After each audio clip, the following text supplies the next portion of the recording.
effectively the process is handicapped. So we are, whether we want to or not, we have to come up with alternatives and solutions to get us through these next few weeks to few months.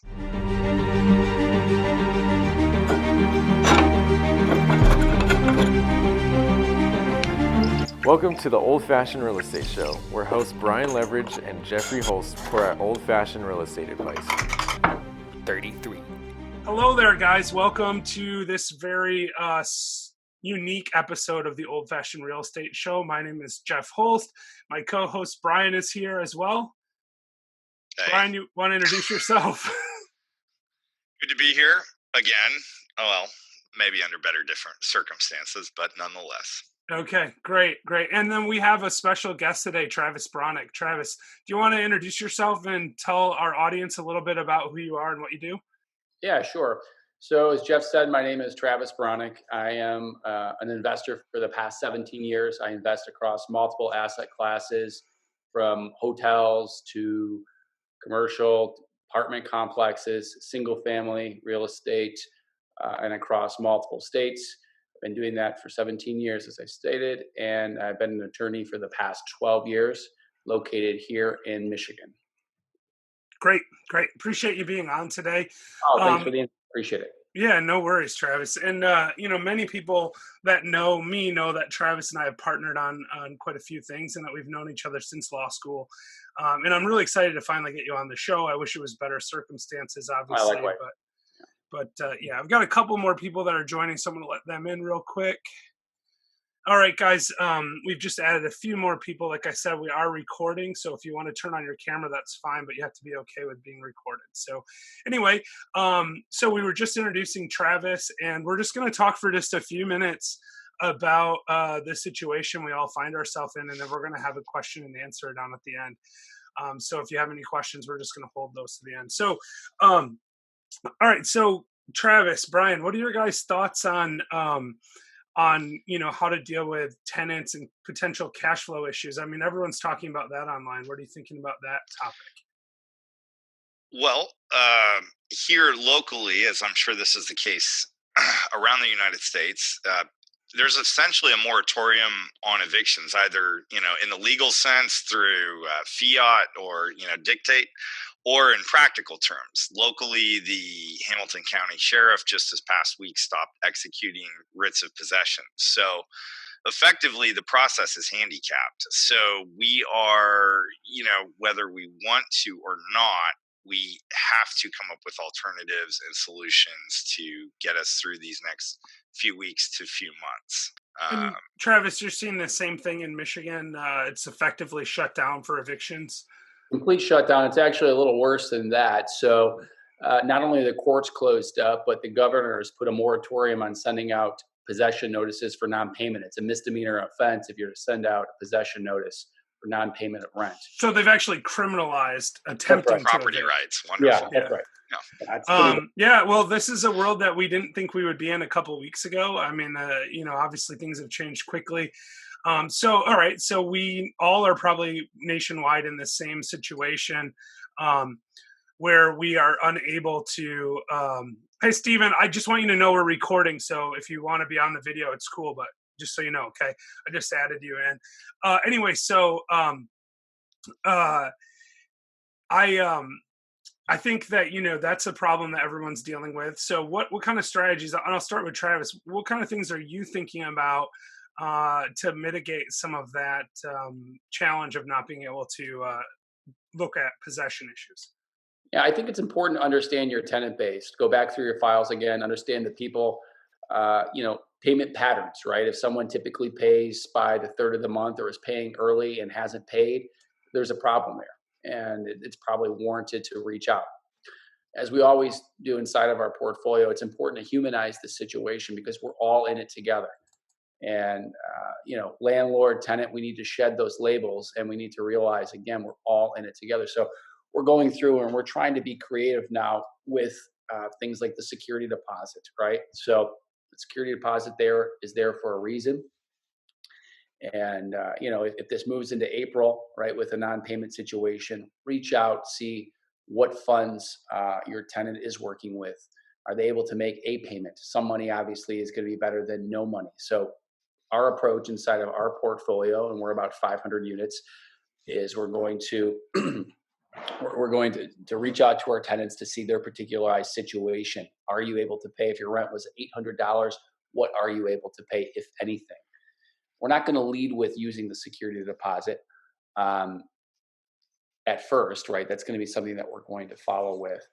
We've also, Jeff, you and I, we've reached out to see if there's an insurance or surety bond options that might be able to go in place of security deposits and alleviate some of the risk. But for now, that's still up in the air. Right, and that stuff's probably on hold, right? I mean, from what we're 100%. hearing I from think, them, they're not writing those policies. It doesn't sound yeah, like right now. yeah. So I mean, I there might think, be a company doing it, but I haven't discovered them yet. So, yeah, I think one of the approaches for some of our multi-tenant buildings that we're going to use is the things that need to get done are going to cost money anyways, like landscaping outside. If you already had a budget assigned to landscape, maybe allocating that towards one of your residents. Make sure that it's in writing, obviously, that if there's going to be an abatement of rent, to go ahead and rake, whatever it might be. So you're getting a value back in return, right? Because otherwise you might never be seeing that money. right. So it's things that you were going to spend money on. You might have a tenant do that. Where normally that would be, I mean, at least for my policies, and I think yours as well, and probably Brian's as well. That's not something we would normally even consider Never. because it's a typically a disaster waiting to happen to have tenants do work for you in place of rent. But in this case, it might make sense. Yeah, and again, being attorneys, right? It's important to have everything in writing if you're going to be giving, $100 or an hourly wage. And I would definitely suggest viewers to use something that's a specified number rather than an hourly wage. It's So, in the like, if you do this landscaping project, you get $200 off, as opposed yeah, to $20 an hour, which might turn into a $500 job or something like that. yeah, All right. yeah. So, Brian, I mean, you heard what Travis said. What, are you doing anything different, or do you agree with what he's saying?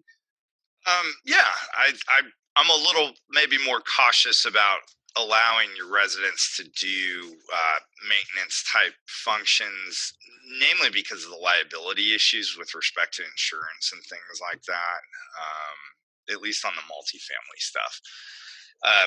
That being said, one of the things we've looked at doing is, you know, there are resources down here. For instance, this is not something that we're broadcasting to our residents. You don't want to necessarily advertise, hey, we're offering these solutions, because then I think you create a larger problem for yourself. But that said, we are, Amazon has a distribution facility down here. They're hiring.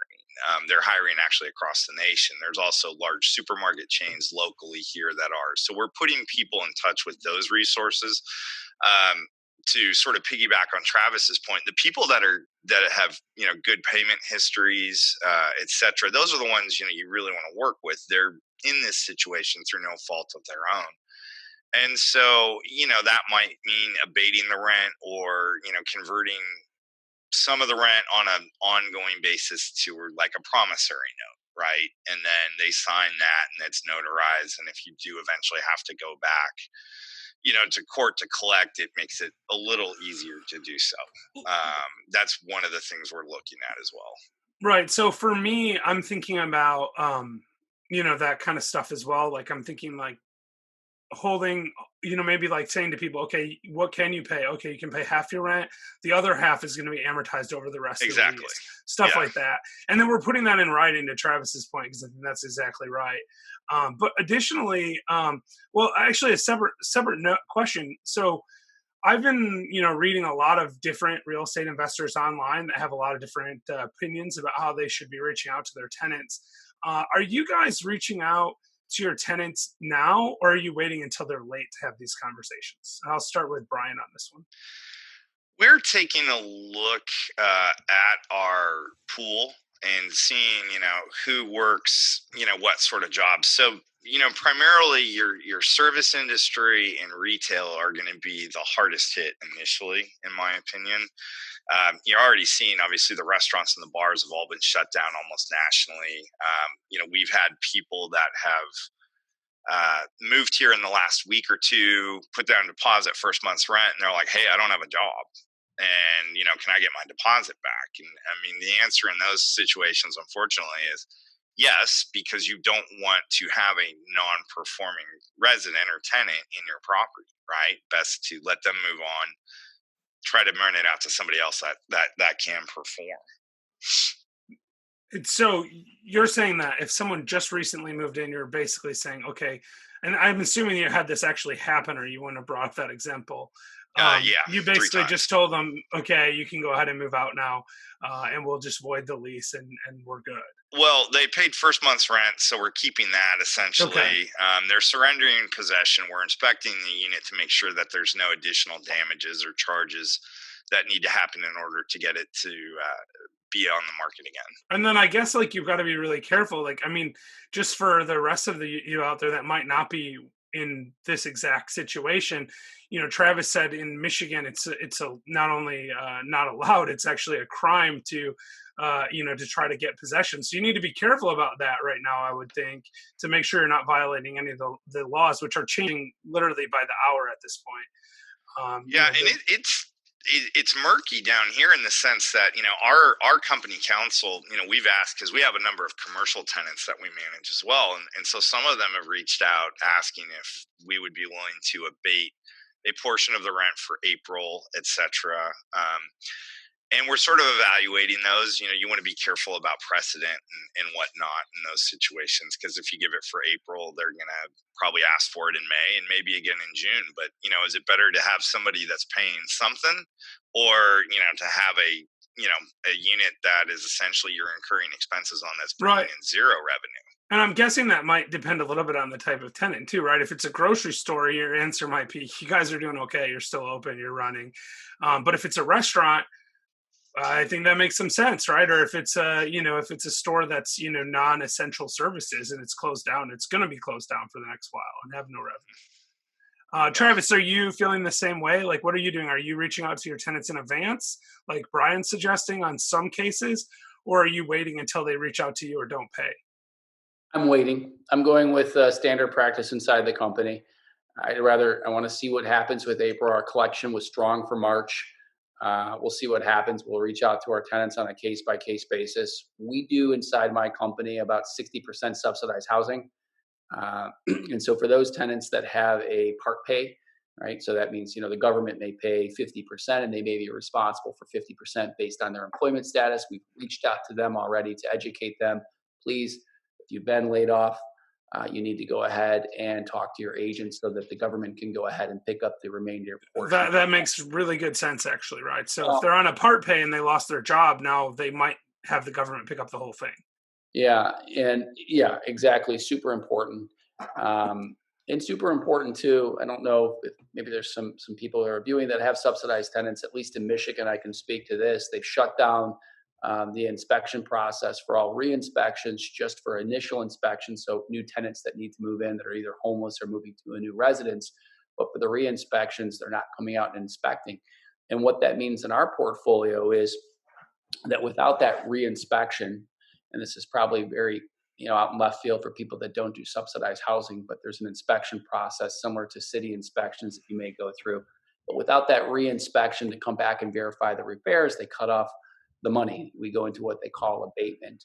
And our local agents are allowing us to submit pictures in lieu of having their inspectors come back out. So if you are in the subsidized housing arena at all, and you have a list, don't wait until the last minute. Make sure you get your pictures in, get your photographic evidence to protect that rent. Okay. Yeah. I mean, that makes good sense. And Brian, I think you don't do too much of the subsidized stuff, right? We have some exposure to it. Unfortunately, at least thus far, the agency down here that handles it is not as proactive as the one up in Michigan is, where Travis's company is located. Right. Right. So, but I believe, and I mean, I don't know because I haven't seen a notification on this, but I've seen a couple of people mention it online that the agency here, the Chattanooga Housing Authority, has actually stopped inspections as well. And I think they're stopping all inspections on a temporary basis. I, Um, they may be. I just right. have other staff that respond Well, to if that. yeah, so if we have anybody that's in Yeah. Chattanooga that wants to comment on that when we get to the question and answer period, I'd be interested in hearing about that as well. I do know I had a Section 8 tenant who lost her voucher entirely, and now we are stuck with her. And it was 100% pay. Well, if she lost her voucher because of income, she might have gotten it Oh, back she now. lost it. Yeah, there was no income. It was her own doing anyway. Oh, well, So yeah, and listen, from a personal perspective, I have one of my properties that has a tenant in it that's not even on the lease because their dad moved out without telling me and left his kid and his kid's girlfriend there, and I can't do anything about that. So what could go wrong? yeah, I mean, it is what it is. I actually had a conversation with the girlfriend yesterday where I talked to her and said, hey, if you want to stay, rent is due, and it hasn't been paid for February yet, or March. And she said she understood and was going to make it right. So we'll see. I mean, Yeah, it doesn't hurt to try to collect it, right? And that's where those conversations make a lot of sense. And the personal touch is really important here too. From my perspective, we have to recognize that all of these people are in this situation, or for the most part, through no fault of their own. And just like us, they're scared about what's going to happen in the future. They don't know where their next paycheck's going to come from. And we need to be understanding of the situation. And I think if you're upfront with your tenants about your situation and say things like, and what I told her was, I said, look, I understand it's a tough time, but we're in a situation where if I don't collect rent, the mortgage doesn't get paid. If the mortgage doesn't get paid, then we're all in a bad spot, right? Not just you without having money for rent, but we don't have a place to live because foreclosures happen and things like that. So, and I think that having that, making your tenants understand that just like they are scared, you're also scared, actually can work to your advantage in this time. Do you guys agree with that, Travis, Brian? Yeah, 100%. Like I said, you have to humanize the situation. We're all in this together. I'm staying, with the people that are reaching out. Actually, I'm sitting here. Somebody was saying, I have the rent, but I don't have the late fees. My response is going to be, hold the late fees, just pay the rent, right? Yeah. And that's going to be all of April. I mean, I'm so happy that I have residents that are reaching out saying, I want to pay the rent, but I just don't have the late fee. So Yeah, well, if someone says that to me, I'm gonna collect the rent. But I had a tenant yesterday pay me half her rent and say, "Hey, I have half of the rent for April right now. Might be a couple weeks until I have the other half." And I said, "That I understand. If you get it to me by the middle of April, no late fee, right. because why not, right? I mean, any money that I collect now is going to be to my advantage." All right, so let's move on to the next topic, which is like the potential liability of the situation that we're here. So, Sure. what are you guys doing, if anything, different as far as maybe in the common areas of a multifamily property? Are you doing extra cleaning and sterilizing? Are you reaching out to your tenants to make sure they're not sick? Or are you taking? I've heard some people online say they're just hoping none of their people get sick and they'll deal with it if it happens. What are your strategies on that, Brian? I'll start with you. Well, the multifamily properties that we have that have any great common areas to an extent, those are already clean, on a weekly basis as it was. What we're doing with our vacant units is we are sending cleaning crews through and sterilizing the flat surfaces at least once a week on those.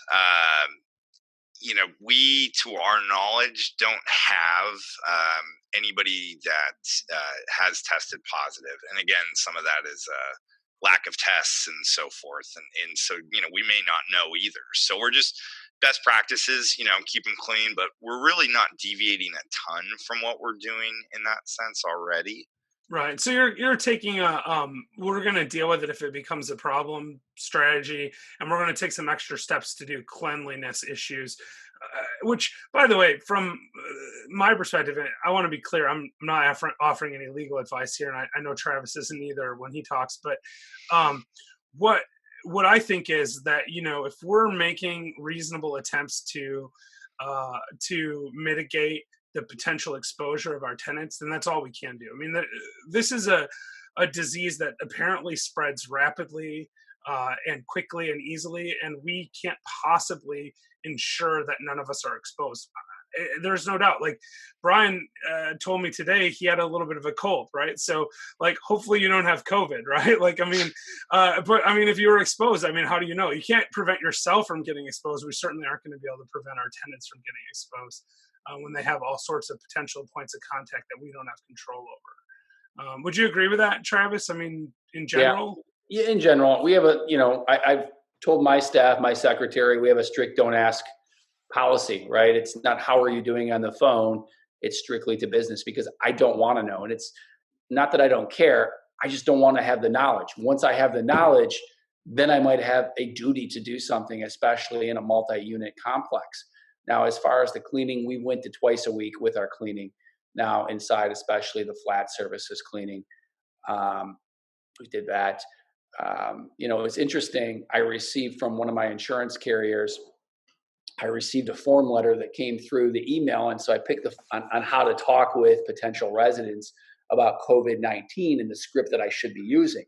So I called them up and I asked, do I have insurance coverage if someone comes back and claims that they got sick at one of my properties, or God forbid somebody died at one of my properties from a COVID-19? And the response was no.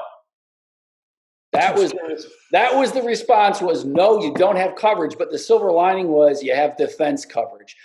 And I thought about it for a moment because it does spread so rampant, right? We talk about liability issues. We're worried as investors about somebody coming and suing us for getting sick at our property. But there has to be, the causation and connection, right? Showing that it actually came from our property. So just implement best practices, right? If you're cleaning once a week, that's probably sufficient. If you're cleaning twice a week, keep it the status quo. If you're doing something above and beyond, I mean, you're there every single day inside of a property, well, then that's going to lead people to believe that there is a problem. I mean, you manufacture a problem that isn't there. Right. So that's interesting. So I hadn't really thought about the idea of, like, if you do too much, people might be worried about a problem. And maybe that's overthinking it. I'm not sure, but I do think it's sensible to take reasonable precautions and to sort of pay attention to what, like, CDC guidelines or whatever local government authorities are telling you, because at the end of the day, if you're doing what the government says, then you'll be okay. Because at least in my estimation, again, liability comes from doing something that's generally negligent or unreasonable in most cases. Now, that's not legal advice, obviously, and talk to your own corporate counsel, your personal counsel, or your insurance carriers, and make sure, like Travis and Brian have said. Travis said he talked to his insurance carrier. Brian said he talked to his corporate counsel. So, I mean, you definitely want to take those steps. I think we all agree that that's super important. Yeah. One other thing I might want to put here too on this issue of liability that crossed my mind was contractor liability too. And, make sure that you have that, those liability waivers from these companies if they're going inside your properties, right? Sure. So, like, if they get exposed to a sick person at your property and then they get sick, you don't want to take that liability. Or even if they're just your cleaners, right? They're coming in and cleaning those countertops. Like, if they get exposed on those flat surfaces, they might come back after you at some point. That's what you're concerned about? Yeah, exactly. Right. Cool. All right. So, what are you guys doing about your own personal real estate investing? Not your managing for other people or managing your own. Are you still buying? Are you selling? Are you taking a wait and see approach? I mean, what are you thinking, Travis? Like, what are you doing right now for real estate investing? Yeah, it's full steam ahead, right? I mean, I closed Thursday, 22 units. Yesterday, I put. Or 22 units on Thursday I closed. Yesterday I put another 32 units under contract. And so 54 units this week is what you're at right now. Yeah, 54 units this week. So, and that's like 10% of your portfolio, because you said you had about 500 units. So that's a pretty big week, actually. Yeah, it was a huge week. So we're seeing some opportunity because of the uncertainty in the market. So I mean, if you stick to your core principles, right? Real estate's tried and true. The storm, it's going to have a period when it's done, right? And when it's done, you're going to be able to implement those tried and true principles and come out on top. So, um, yeah, I mean, we're still buying. We're still Well, buying. I so mean, we're still selling. We have single family homes up for sale right now. I mean, obviously, as far as with the single family assets, I'm a little bit more scared. I want to move out of some of those positions because I see the market moving back in those assets. Probably, I don't have a crystal ball, obviously, but I think definitely within the next year there could be some tremendous pullback. okay. So this is going to be really interesting because I've talked to both of you off the air. So Travis is full steam ahead. Brian, on the other hand, I think you're maybe canceled or about to cancel a contract that you were in, and you're being a little more cautious. So what are your thoughts on that? Yeah, I mean, so we bought an apartment building last Monday. Of course, the caveat is that it was under contract since August, so Right. predating all of this. So we did close on 16 units on Monday. Brian and I did. That's true. But yeah, to that point, I would be very cautious about anything commercial right now. I think we don't know what the pullback's going to be, how widespread it's going to be, and how long it's going to last. So, buying commercial properties where you've got office or certainly not retail, right? They may be flat for a long time. Demand may not really be there. The residential stuff is, demand is still going to be there. I think we're just not sure right now what exactly that's going to look like in the nearer term. We've been working on a duplex package and some single families and stuff like that. That we've been working on for 5-6 months, and now it's like we're about to go to contract, and then this all happens, and you're like, well, I still feel like it's a good deal.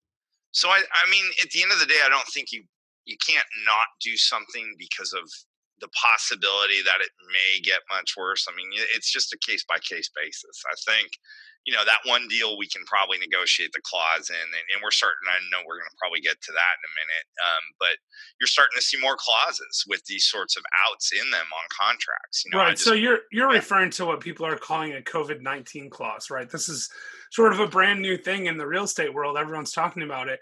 If you're going to enter into a contract, why not put a clause in that says, hey, if this isn't resolved in 2 months, I can walk away and get my earnest money back. Or I want more time on due diligence. I want 90 days instead of my typical 30 because I want to see what happens first. And then just punt the due diligence, which is what I think you're saying on this package deal you're talking about is like, maybe it's time to get a little bit more due diligence and be safe, right? I mean, that's what you're saying. Yeah. Okay. And then, I'm sort of in the middle, just, Travis full steam ahead, Brian's, being more cautious. I'm kind of like, listen, I'm not afraid to buy something, but it's got to be a really good deal right now. And I also don't want to be accused of taking advantage of someone. So I'm not going to, and I don't think Travis is doing this. So hopefully that didn't imply that, but I don't want to take advantage of a situation where people are just panic selling. Granted, the market determines value, and if people want to sell now, then the value might be lower than it was last month or whatever. But at the same time, I don't want to be pouncing on good deals just because they're there. But like the deals that Travis is talking about are deals that he's been looking at for a long time, more since before this happens. And I know because we've looked at them both together. And in deals like that, yeah, okay. I mean, if it makes sense, it's going to cash flow really well. It has a lot of upside. I can see the argument for buying it anyway and continuing to move forward because there is something to be said about, this will pass at some point. Real estate has historically been an extremely stable asset, particularly cash flowing assets like the ones that Travis buys. He always tells me all the time, "Hey, I buy cash flow. I don't buy I don't buy anything other than cash flow." Right? I mean, that's right, Travis. That's your strategy. Yeah, 100%. So I buy cash flow. I mean, there's 32 units. It can, it would be scary for most people. And, I'd be lying if I didn't say that I was a little scared getting into this project. It's 32 vacant units, but it has tremendous upside. It's going to be a, multi 6-figure renovation project. So I'm going to be putting money out into the market that's going to sit for who knows how long, right? And that's scary, but that brings opportunity at the same time too. Right. Right. Yeah. No, and so I'm kind of in the middle. Like I'm being cautious. I think we're all being cautious, right? And I think Brian agrees that if the deal's good enough, he'd probably do it. Right. Travis is just a little more aggressive. I'm kind of in the middle, and Brian's a little bit more conservative on this particular issue. Um, and by the way, that's true on everything. I mean, full disclosure on this, none of us know what's happening, right? This could be done in 2 weeks or it could be 2 years. I just don't know, right? I don't know if I'm going to be able to collect rent in June, July, August. I have no way to know. And that's why, like, when you're buying cash flowing assets like Travis is, like this 32 unit, because it's vacant and the price is relatively good, if it has to sit for 3 months, I think Travis can support that and he's okay with that risk. Where if you're buying something that's like a duplex package, like Brian was talking about, that has existing tenants in and the cash flow goes away and you have a big loan on it, that's a different deal, right? I mean, that's a significantly different deal. So I think you have to look at every deal individually. So, what do you guys think about the long-term impact? And we've touched on this a little bit. Um, as far as like, maybe commercial might be a little bit more risky than residential. But do you see anything that, do you think like if this resolves tomorrow, right, and everyone goes back to work in a couple of weeks, um, what is the impact on the market long term? Like, do you have any thoughts on that? We'll start with Travis. Yeah, I think the damage is done right now. I think we're going to start to see a pullback in real estate, as I already stated, within the next, at least in the next 12 months, and probably sooner. We're going to see single family homes begin to dip. We're going to see um, maybe some pullback in the multifamily retail for sure. I think being quarantined, a lot of states are already under quarantine, is going to teach people that we can work from our homes and be productive. So I think there's going to be a big shift in the way people do business, moving forward. Yeah, and that's something I've been thinking about a lot, right? So I've thought that these trends like work from home, buy on Amazon, those are already in existence and those are trends that already exist, but there's resistance points, right? Like typically the baby boomers aren't buying on Amazon. It's millennials and maybe Gen Xers and younger that are buying stuff on Amazon. Uh, but if you're quarantined and you want to buy something, and that there's this thing called the internet out there, it doesn't matter if you're 70, you're going to figure out how to buy on Amazon. And once you do, you might decide you like buying on Amazon, and then more people are going to buy on Amazon. So it's going to put downward pressure on retail. And same thing with work from home. I talked to a person who manages a retail portfolio for a big company the other day, and he told me that a lot of the people he's dealing with are claiming they're having IT issues. They're particularly 50, 60, 70-year-old people, well, 50s and 60s that are working from home now for the first time in their life. And they're saying, oh, I'm having an IT issue, in quotes, right? It's not really an IT issue. They just don't know how to do it. Those people might complain for the next week, but eventually they're going to learn to work from home because they don't have a choice. And once they do, um, they may not go back. Like if I'm a business and I have 10,000 square feet of office, maybe I'm running a call center or something, and now all my people are working from home and my lease happens to be up in June or July, I'm not re-signing that lease. I'm running from home after this point. Now some people have long-term leases and a month from now everyone will be back home. Let's certainly hope that that's the case, but there's definitely downward pressure from this acceleration of trends that already exist. And Brian, so what do you think? Are Travis and I right about this, or do you have any other Yeah, I mean, thoughts? it's going to accelerate trends that were already in place in both instances. You're already seeing a lot of B and C class shopping malls, for instance, around the U.S. are already in the process of repurposing, right? Trying to make them more of an entertainment experience to draw people onto the property and consume. But if we start getting away from to a crowd mentality, where people want to avoid that, and they want to have their entertainment options online, or they want to do their consumption online, for that matter.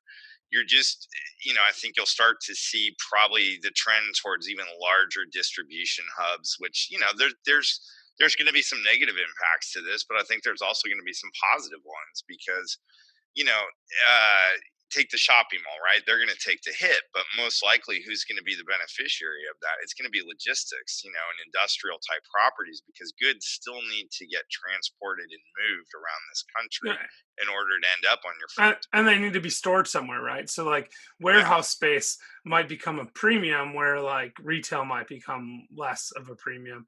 And I think that too, like, these trends are much broader than that. Like look at movies, man. I mean, I love going to the movies. But you shut down movie theaters for a while, and a lot of these movie theaters are already struggling. It's another acceleration of a trend. They're going to go out of business. Don't help. Yeah, I mean, it's just going to go out of business, right?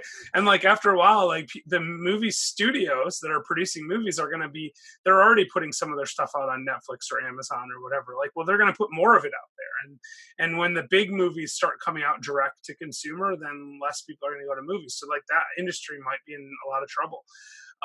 So we're going to see that. Quick side note, Brian. Roger says that you need to move your mic a little bit closer because he said he's having trouble hearing you. So we're almost to the question and answer period. Yeah, it sounded good to me the whole time. But before I start the question and answer period, we have a couple of questions that have been sent over on the Zoom chat, and I'm going to get to those shortly. But I have one sort of last thought to ask both of you. So, Travis and Brian, if you had to buy some real estate right now, like where would you put your money? Like what would you be buying? What type of real estate, and what would you be investing in? I think I know the answer for you, Travis, because you just told us you're full steam ahead on multifamily. Well, I mean, that's true. I'm also part of my investment strategy right now for 2020 was for looking for small businesses, right, that were anchored with real estate. For instance, I'm looking at a mechanic shop right now.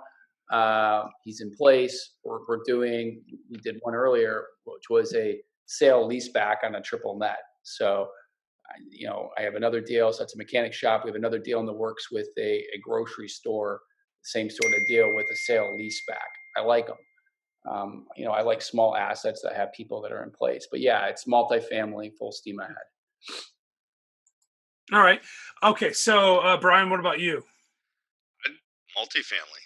I mean, the demand's still there, right? I mean, people work from home. Put half of the country out on the street at the end of the day. I mean, people might be without jobs or lost income, but they're still going to want or need shelter, even if that's at a sure. With a detracted ability to pay what markets are presently. So, and I agree, by the way, with what both of you are saying. I think there are definitely deals out there. Multifamily makes a lot of sense to me, which is why, like, I know we closed on Monday, like you said, on the 16 unit, because we felt like, it might be a struggle for a month or two, but as long as we have some cash, we can get through that, right? So that's one thing we didn't talk about, which I think you both agree with, which is right now it makes some sense to be accumulating cash. Maybe Travis had told me off the air that one strategy he has is he's now gone to where he usually pays his credit cards off for the business every month. He's gone to paying minimum payments.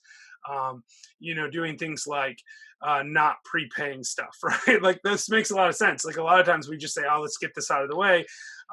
Travis alluded to, maybe shifting some of the cost of like landscaping and stuff to tenants. But one thing I did is I chose to put off a non-essential repair. Like I'm looking at resurfacing a parking lot that's really not that bad. We have the money set aside to do it. And I'm saying, you know what, I'm just going to wait and see on that. You guys agree with that strategy? Absolutely. I mean, anything that's non-essential, I mean, you got to look at this from a twofold, right? We've mostly talked about the income piece of it, but there's an expense side of it as well, right? And so if you're looking at a situation with reduced income, I think you also need to focus on, well, where can you further reduce your expenses right now to at least offset some of that, right? And keep your NOI as close to the norm as possible. Something else too is banks, at least in my experience, have been proactive about reaching out and saying, look, if you're having, if you're seeing some hiccups in your residential portfolio stuff, let us know. We'll work with you. They might look at converting the loans to interest only for a period of time, or, I don't know that deferments are necessarily an option right now. They could be, just depending. But, certainly I think a lot of people recognize that, this has the potential to be a lot worse if we don't all manage it well, to go back to the, we're all in it together piece. It's very much true. It could end up being trickle up poverty, essentially, because it all starts down at the bottom and gets worse from there. Right. So, and I think you're right about the bank thing, which we probably should have mentioned earlier. Look, I've already reached out to my bankers and had those preliminary conversations. We're current on everything. We anticipate being current next month. But, if this goes on for a long time, we collect 50% of our rents or less, we won't be able to be current forever, right? Like there's a limit. Like, things cash flow reasonably well when we collect rents. But if they don't collect rent, it's, it becomes really tricky. So listen, so some people have been putting comments in the Zoom chat and questions. So we're going to get to those in a second. But before I do, Brian, anything else you want to say right now? Oh, I'm good. Travis? No, I think you hit on it right. Manage your debt, use your credit cards. One thing that we're doing and looking at, I know we spoke about, was bonding against security deposits if you're not forfeiting them altogether with your tenants. If you're not familiar with that, at least in Michigan, if you get a surety bond up, you can use all of your security deposits, okay, and treat it as your own money. Usually you're not able to do that, right? It's this tenant separate property, but be creative. Look at all avenues for, for income. Great. Yeah, I think that's right. So, all right. So listen, so I have Chris King is here, and I'm going to start with him. Hey, Chris. So Chris actually did a survey on Facebook, I think, where he got over 100 responses from real estate investors. And I want him to talk about that just for a minute, and then we're going to get to all the questions. So I'm going to unmute you now, Chris. And then if anyone has any questions, put them over in the Zoom chat, and then I'm going to unmute you one at a time so it doesn't get too unwieldy. So Chris, you should be able to talk now. Can you hear us?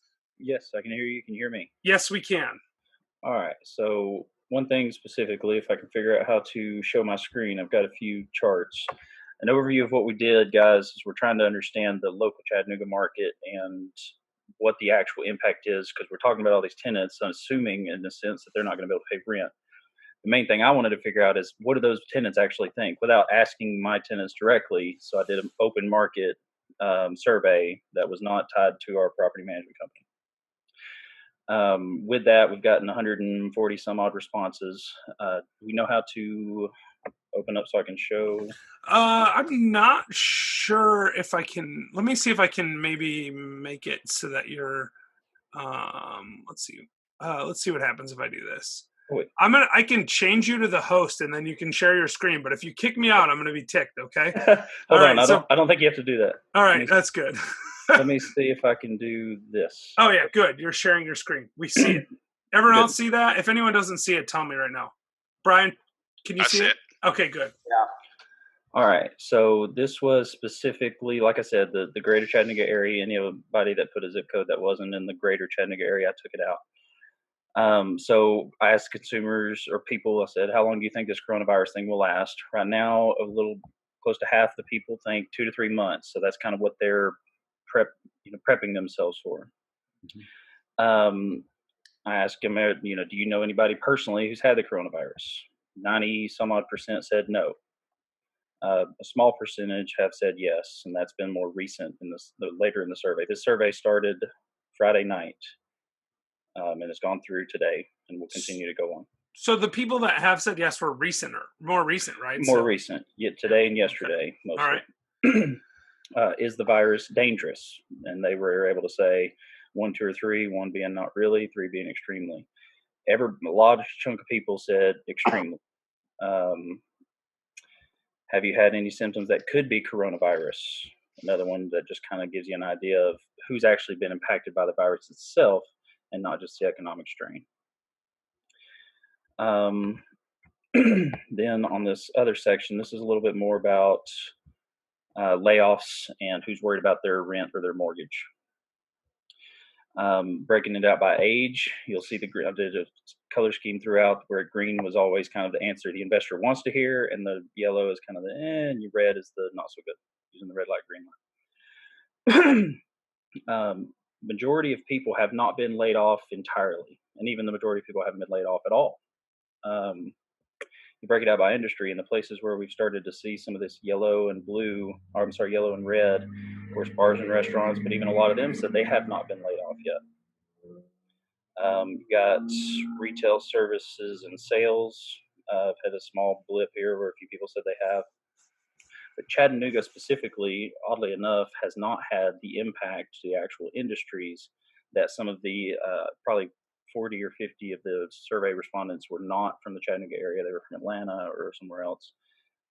They actually had a higher percentage of responding to the survey to say, yes, I have been impacted. So it may be something that actually Chattanooga, we'll have to figure out what that means. But when people, even specific for the Chattanooga area, did say that they are worried about paying their rent or their mortgage, the mortgage payers were not nearly as worried as the rents. Particularly a lot of activity in this 5 to 750 range, which is a lot of your C class in our area. And then some decent number in the 750 to 1,000. Very few people actually said, hey, I'm confident I'm going to continue to be able to pay my rent. They broke it out with owners and renters. And then by county, you'll see similar situation broken out by own and rent. Hamilton County owners, there's a lot of respondents there because there's a lot of people there. Deuce County, very few people were worried about, their home payment currently when they own it. But rents, on the other hand, were very shaky. Walker County seems to be one of the places where the highest relative percentage of people are worried about their rent, which makes sense because the average income in Walker County is lower, which from all the readings that I've been doing does seem to point out that this is going to impact the lowest denominator first in terms of income quintiles. So that's my data. If you want to get access to the full data, I'll put the link to where if you take it, you can get it. Great. Can you put that in the comments, actually, like in the chat side, so certainly people can just click straight on it, because it's great. And I really appreciate you doing this. And one thing I haven't talked to Brian and Travis about yet is that we're probably going to do this as a weekly call until this resolves itself. Yeah. And so maybe we can get you on for an update next week as well. And even if those guys don't, the two of us can, right? So we don't need so we don't need to worry about those guys. So anyway, I appreciate that. Did you have any more questions before I remute you? No, this has been awesome, guys. Really excited to be part of it. Appreciate it. And I see that link just came up there, and I will try to share it when we share this video as well. All right, so I'm going to go ahead and mute you. We're going to go to questions now in the order that they came in. So the first question is actually from Roger. Roger, do you want me just to take that, or do you want to go ahead and I've unmuted you now so you can answer this. Do you want to go ahead and ask it? Go ahead and ask it. That's fine. Okay, great. So Roger is saying that, and I think this is for Travis, he just posted a pay or quit letter in Saginaw on Saturday. And he's wondering if that makes him a criminal. No. Here's how I would treat that, Roger. You're not a criminal. I think as Jeff started out, he said everything's changing almost by the hour, right, with these governors. What I would do is I would treat it the same way that I would treat a notice if you send it out during a bankruptcy proceeding. I would follow up with a letter going out to your tenant that says, please disregard the prior notice to quit. Your current account balance is, state the account balance, and this is for informational purposes only. Please contact our office if you need assistance or would like to set up payment arrangements. Yeah, I think that's good advice. I mean, obviously, we're not giving legal advice, Roger. Talk to your attorney in Michigan, but I think that's right. All right, so Peter asks, and I'll unmute him and see if do you want to ask your question or do you want me to ask it? Can you hear me, Jeff? Yes, I can. Good. No, my question comes out of a news today. I saw on Drudge Report that the Fed is looking at moving in $40 trillion of liquidity. which is obviously in coordination with I think Congress. that was not actually important. 4 trillion, right? Not 4 40 trillion. I'm sorry, Okay, it is. all right, No, because it's that's still a Chinese really big government I was talking number, about. but Sorry. 10xing 4 trillion is probably a little bit more. Quadrillion dollars, yes. Anyway, that with the 0% interest, I was wondering what kind of impact this would have in the real estate market, potentially dealing with high inflation. So yeah, and I think you asked if it was long or short term as well. Well, both. Yeah, so I expect in the short term there will be downward pressure on real estate, like Travis said earlier. I think inflation is a definite risk, but because there's a huge deflationary trend right now, that's the result of a huge contraction in the economy. I think that this is just going to offset some of that deflation. Travis, Brian, you agree with that? 100%. Brian does. And I think Chris is actually like the perfect person to ask this. So you want to nod if you think this is right? Yeah, you agree. Okay, so everyone agrees that we probably won't see short-term inflation. Long-term, I think in some asset classes we might see inflation, right? Like as far as real estate prices go. But in the short term, I think it's definitely deflationary what we're dealing with. I think it also depends too on where interest rates. I know the Fed's at zero, right? But we haven't seen commercial rates really drop correspondingly since then because of they're keeping the risk priced in. Right. Well, there's a ton of risk right now. So the risk premium has grown to offset the reduction in borrowing rates for the overnight borrowing rates for banks. Yeah, I think that's a definite issue. And by the way, I think as this resolves, they're going to keep interest rates low. I don't know. I don't have a crystal ball. But that will, as it resolves, will reduce that risk premium, and we're going to see rates fall in the future. Two caps. And right. I mean, we see. 3 caps are common in major capitals in Europe, so we might see that in major capitals in the U.S. The New Yorks and San Franciscos and stuff like that. You already have them out west. Well, yeah, I mean, we might see sub 3 caps, and which means that, well, if you'd asked me a month ago where cap rates were going, I'd say they're going to stabilize and creep higher over the next few years. I'm not sure that's true anymore. Who could have predicted this besides Harry Dent Jr., right? I mean, he seems like he's the only guy that knew this was coming. I mean, he didn't predict the virus. He just said, hey, we're going to have a huge reduction in the economy coming soon. All right. So, okay. Chris shared the survey results. Tuba had a question, so we'll see if she wants to ask her question. So I'm unmuting you, Tuba. Go ahead. You can hear us now. Hey, guys. Hopefully you did not cover this because I would not want you to repeat it. But what do you guys see? What do you think? Are we going to face a recession, or is it going to be more than that, a depression? And why do you think that? Including you, Jeff. I know you love data. Okay, well, I'll try to answer. I'm going to go ahead and mute you again. So I'll tell you my thought first. So I think a recession is technically defined as 2 quarters of negative growth. We're definitely going to have a negative growth quarter this quarter. Like I, to be honest, if you asked me a week ago, even with the shutdowns and stuff, I would have said that there's no way first quarter was going to be a negative growth quarter. We're definitely going to have negative growth this quarter. And given that we're straddling quarters, like April 1st is the beginning of the next quarter, we're going to have negative growth next quarter as well, because we're going to be shut down for at least part of the quarter. So technically, we're definitely going to have a recession at the minimum. Whether it's a depression or not, I'm optimistic that we're going to see a bounce back whenever this COVID thing gets resolved. What I don't know is whether it's going to be 6 weeks or 6 months or 6 years. I'm hoping for 6 weeks.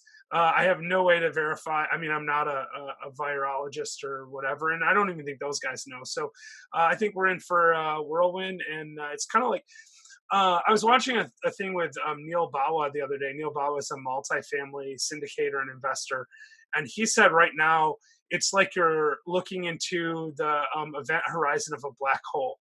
Right? Like we just have no way to know what's going to come next. And that's where I think we are. I mean, we're starting to see, we're definitely going to have downward pressure on the economy. That's definite. The question is, how bad is it going to be and how long is it going to be? So I have no way to know if it's a recession or depression, but we're definitely moving into recession. Brian? Recession, and I don't really have anything else to add because there's still so much that's not known. Event horizon. Got it. Travis? Yeah, recession for sure, but it's too soon. I mean, maybe is the question, is it going to be like 2008? We don't know, right? I mean, we have to give this some time to play out to see what's going to happen. Yeah, and I mean, I think anyone who says they know the answer is probably wrong. Um, all right, so Jeff, you have a question. You want to come on the air here? You want to nod and tell me yes? You want me to get you on? All right, cool. You're unmuted. Sure. No, thanks. Now, I was curious with, this blip in income somewhat across the board, or at least seems to be getting larger. Do you see any changes in how banks look at underwriting and their due diligence?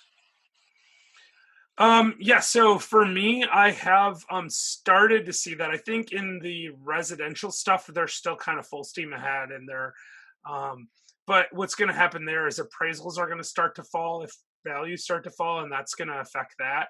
But in the commercial side, I've already heard there's some pullback, and this is just circumstantial from hearing what other investors are seeing and from talking to my own bankers.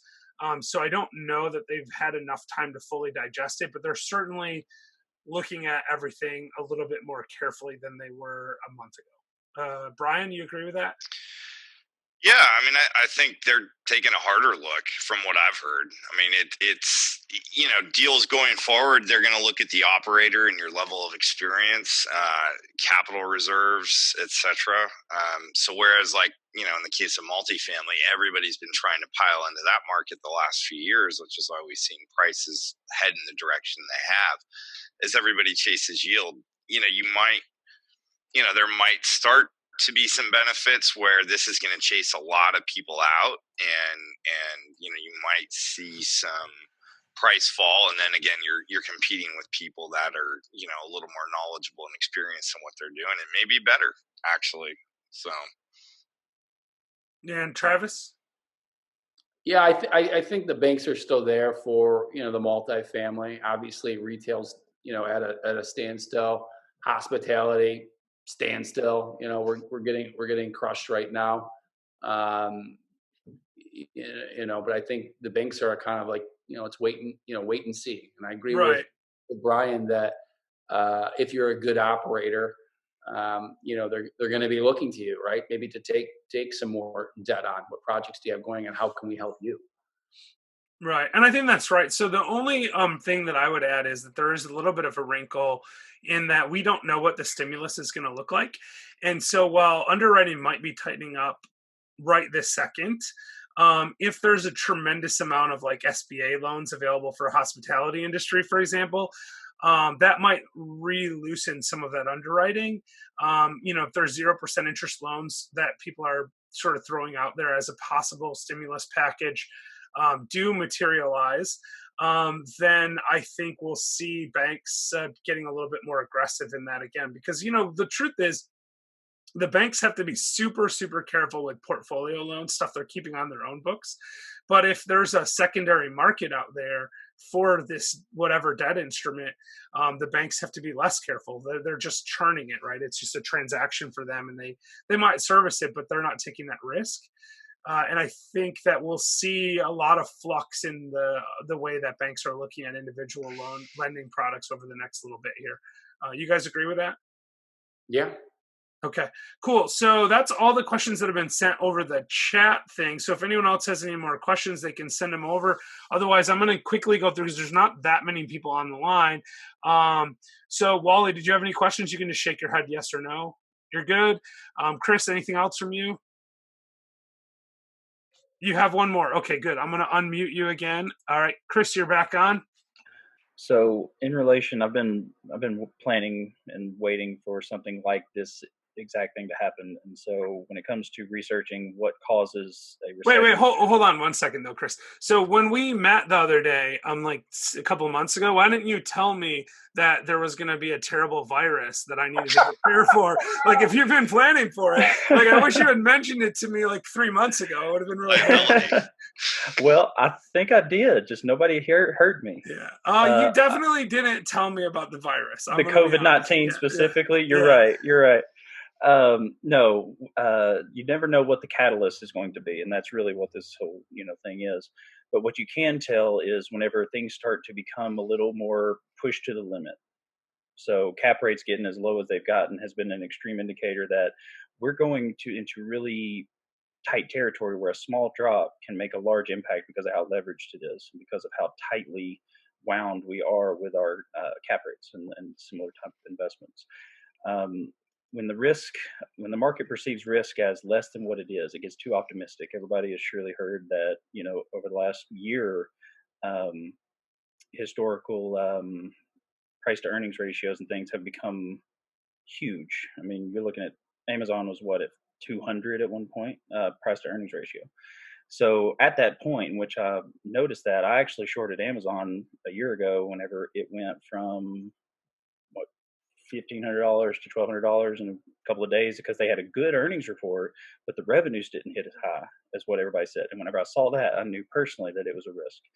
The real But in fact, fairness, Amazon's like 1,800 now, right? So it's gone well, it up since was, then. Well, yeah, well, I think it's still close to that. Actually, it hasn't been hit that hard. I think it's like absolutely. 1,500 again or something like that.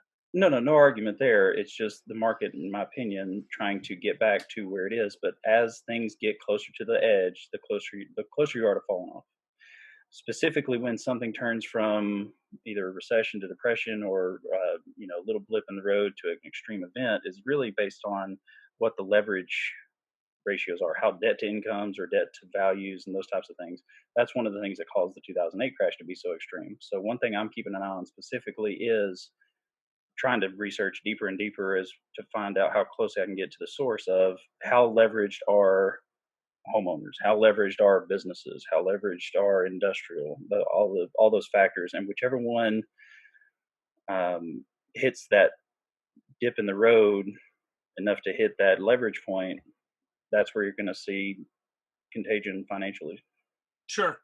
All right. So, well, that wasn't a question, but we'll Good take point. it. Next time, we're just gonna let you do the show because you apparently think about this on a deeper level than we do. But I appreciate your comments. David, do you have anything you want to shake your head yes or no? You do have a question. All right, great. Yeah. So you're ready. Let's hear it. So wait, this is a question for Chris, right? Yeah, exactly. No, this is actually maybe directed kind of what Travis said earlier about looking back at your tenant files and seeing kind of what industries your tenants may be involved in.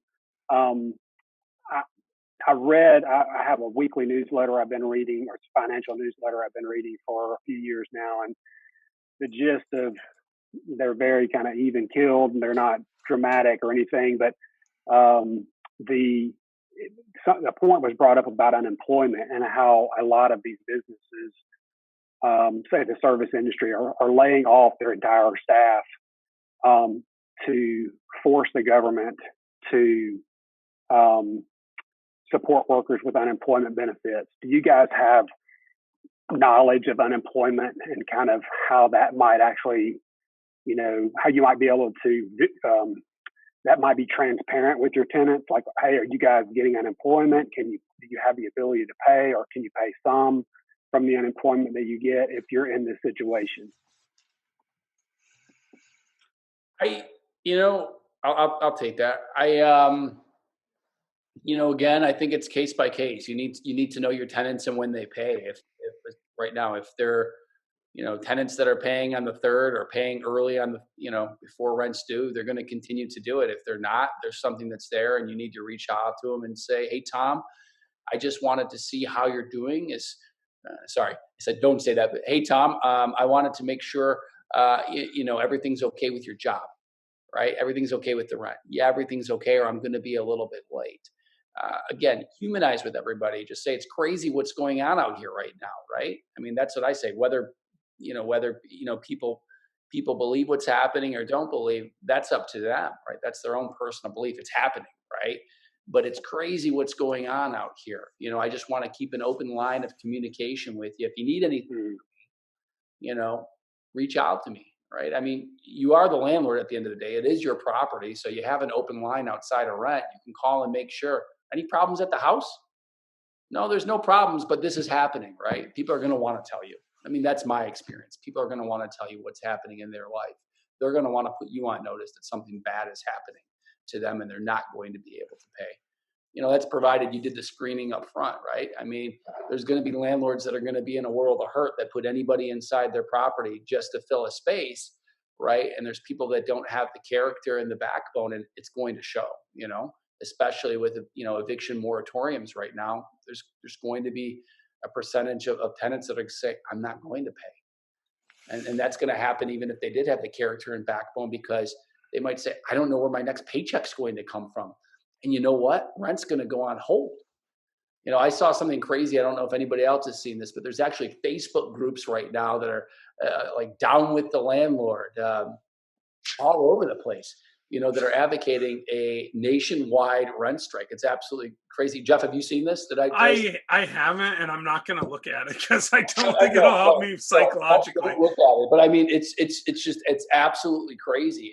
And I think as landlords, again, I go back to, we need to humanize the situation, take away the labels.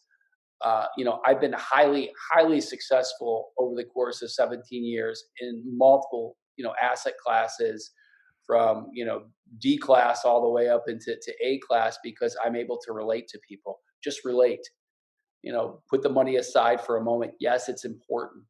Yes, it's going to suck if you have to miss a mortgage payment, but we're all in this together, so just talk to people and be real. Yeah. So, quick side note on the unemployment thing. Definitely some employers are just laying off with the intent of pushing it off on the government. I saw a report. Now, granted, we don't know until the numbers come out next week. The unemployment numbers last week actually weren't that bad, from what I saw, but they're expecting as many as 2 million new jobless claims next week. That's a lot. That is, if you look at that on a chart, and I see Chris nodding on this, he knows, like, that's 2008, like 2009, 2010, the worst weeks, there were 350,000 new jobless claims. 2 million is an insane number to hit the economy all at once. The federal government, fortunately, has the ability to, in this circumstance, dramatically increase very quickly the amount of money available for unemployment. And since those are state administered but federally supported programs for the most part, I think that there will be some benefits to unemployment there. And by the way, guys, listen, I've seen a couple of people that have jumped on or off recently. Feel free to leave if this is going longer than the original 45 minutes we projected. I really appreciate everyone for being here. But yeah, so to answer your question, David, I think it's going to be, there's going to be a lot of unemployment stuff. And you certainly can, if you know that one of your tenants is laid off, tell them, here's how you apply for unemployment, and you might be eligible. And by the way, you're still going to owe this rent no matter what. Like, yes, maybe we can't evict you. If someone says, like to Travis's point, some percentage of tenants will say, I don't have to pay rent. I saw on Facebook, I don't have to, whatever. That might be true, but that doesn't mean that the obligation to pay that rent is going to go away.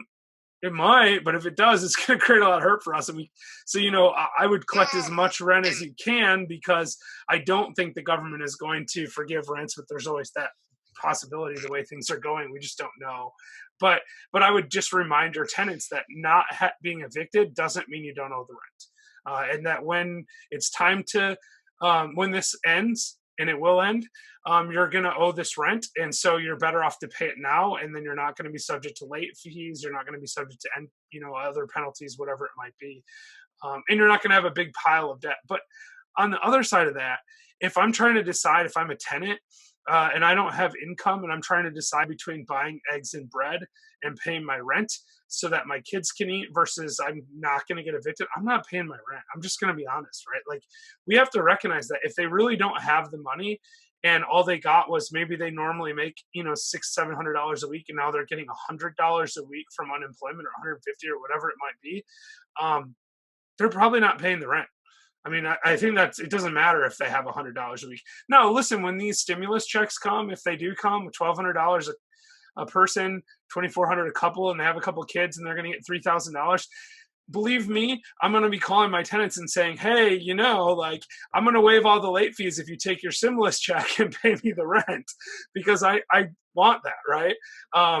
But at the same time, like, some people are going to choose not to pay, and I don't think we can do anything about that. Brian, you were starting to say something and I cut you off.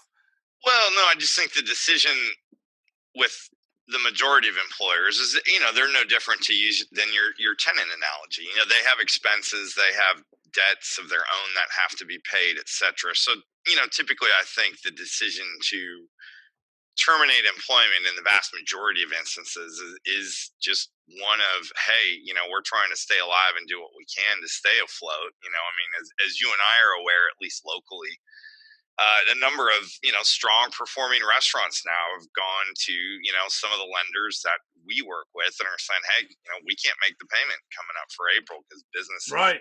gone. Yeah, So no, and I've heard it's that. survival mode for some people, short and plain and simple, really. Yeah, no, circumstantially, I've heard from one of my lenders off the record that 3 major restaurants are already told them they're not going to be able to pay their rent or their mortgage next month. And you're seeing even like that, like you said, the high end restaurants. Like I got an email from Ruth Chris telling me that they were open for delivery now. I mean, Ruth Chris is delivering now, apparently. And by the way, that's not one of the restaurants that I heard wasn't paying their rent. So I don't want to make any disparaging comments about that. And apparently it means I go there too much that they're emailing me to tell me that they're delivering. And by the way, I'm not going to restaurants right now. So, I mean, there's no options, but if there was, I'm conserving cash. All right. So that's all the people that have, cameras on. So I can't ask everyone else if they have any questions. If you do have any questions, send them in the comments now, because otherwise we're going to sign off. So that's like Steven and Thomas and Kazette and Matt and Robert and Ed. If you guys have comments, this is the time to bring them up. The Zoom box in the center there has a little chat box. So anyone else? It doesn't look like it. Brian, do you have any final thoughts? No. Travis, do you have any final thoughts? Conserve cash, prepare, buckle up, and get ready for the ride. Great. All right. Well, listen, so a couple people are saying thanks and everything. So thank you, Travis, for being here. I'd love to have you back next week. We might bring Chris on for part of that too, because he seems to have some interesting insight as well. We are going to make this an episode of the Old Fashioned Real Estate Show, so it will be available next week on our YouTube channel. But I think we're going to do this next week. Brian, you okay with that? Sure. And Travis, you're okay with that? Not traveling anywhere, so I have all the time in the world now. Stuck home anyway, so we might as well do Zoom calls. All right, well, listen, and if anything dramatic changes, we might do a midweek call or something like that. But I appreciate everyone for being here.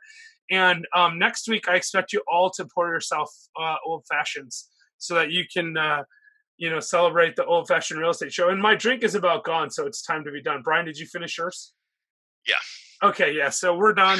Have a great week, everyone. And listen, if you need anything, feel free to reach out to us on Facebook. Also, just because Travis is not on the Old Fashioned Real Estate page on Facebook, Travis, do you want to tell people how they can reach out to you if they need to talk to you or want to talk to you? Oh, yeah, sure. My name is Travis Bronik. You can find me on Facebook. You can add me. My company Facebook page is Coast to Coast Management. My email address is travis@c2cdetroit.com. Great.